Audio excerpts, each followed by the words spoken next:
ഏട്ടന് ബുക്ക് കിട്ടി എനിക്കെന്താ ബുക്ക് കിട്ടാത്തതെന്ന് ആരാധ്യമളെ പരാതി ഇങ്ങോട്ട് തീർന്നിട്ട് എന്നാൽ ആരാധ്യമക്ക് ബുക്ക് കിട്ടുന്ന ദിവസമാണല്ലോ. പക്ഷേ വണ്ടിയിൽ ആദ്യം ഓടിക്കറിയത് കുഞ്ഞിപ്പെണ്ണാട്ടോ. ഇന്ന് തീരെ മഴ പെയ്തില്ലേ, നല്ല ചോർച്ച ഉണ്ടായിരുന്നിട്ട് അങ്ങനെ ഞങ്ങൾ സ്കൂളിൽ എത്തിയിട്ടുണ്ട്.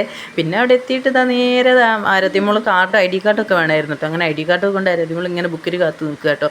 കുഞ്ഞിപ്പെണ്ണ അവിടെ അടുത്ത് നിൽക്കുന്നുണ്ട്, എനിക്കും എല്ലാം തരുമായിരിക്കും എന്ന് വിചാരിച്ചിട്ട്. പിന്നെ അവിടെ ഞങ്ങൾ നേരെ പോയത് ആരാധ്യമക്ക് യൂണിഫോം വാങ്ങാൻ കേട്ടോ. അങ്ങനെ യൂണിഫോമിൻ്റെ അളവ് നോക്കുമ്പോൾ അവർക്ക് പറ്റിയ സൈസൊന്നും ഇല്ല കേട്ടോ. പിന്നെ അവർ സൈസ് എത്തിയിട്ട് വിളിക്കുക, നാളെ മറ്റന്നാളെ വരും എന്ന് പറഞ്ഞ് നമ്പറൊക്കെ വാങ്ങി വെച്ചിട്ട് പിന്നെ അതൊക്കെ മടക്കി വെച്ച് ഞങ്ങൾ നേരെ പോയത് മുന്നോട്ടൊരു പാത്രം വാങ്ങാൻ കേട്ടോ. അങ്ങനെ പാത്രക്കടയിൽ കയറിയിട്ട് ഇതാ അവന് പാകം വലിപ്പമുള്ളൊരു പാത്രം വേണമല്ലോ. അപ്പോൾ ചേച്ചി പറഞ്ഞു ഇപ്പം നമുക്ക് കുറച്ച് ചോറ് മതി, അവർ ബാക്കി കൊണ്ടുവരൂലേ. അപ്പോൾ ഞാൻ പറഞ്ഞു എന്നാലും കൊടുത്തുകൊണ്ട് നമുക്കൊരു സമാധാനം വേണമല്ലോ എന്ന് പറഞ്ഞ് ചേച്ചിനോട് അതൊക്കെ പറഞ്ഞ് അങ്ങനെ എന്തായാലും ആ പാത്രം വാങ്ങിയിട്ടോ.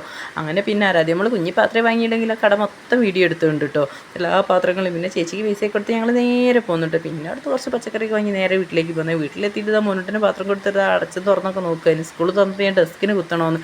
കുഞ്ഞിപ്പെണ്ണിന് 2 ബുക്ക് വാങ്ങിക്കൊടുത്തിട്ടുണ്ട്, അത് താഴെ വെക്കാണ്ട് നോക്കുന്നുണ്ട് കേട്ടോ. പിന്നെ അത് ആരാധ്യമോട് അങ്ങനെ തന്നെ 2-3 ദിവസം അങ്ങനെ കൊണ്ട് എടുക്കും കേട്ടോ. പിന്നെ അതായത് ബുക്കിൻ്റെ മണം എന്ത് നല്ല മണം, എനിക്ക് ഭയങ്കര ഇഷ്ടമായിട്ട് ഈ ബുക്കിൻ്റെ മണം. ഞാൻ കുറേ തുറന്ന് മണത്ത് നോക്കി. വീട്ടിലെത്തി കരുതാക്ക് വലിച്ച് നല്ല പെരും മഴയായിട്ട്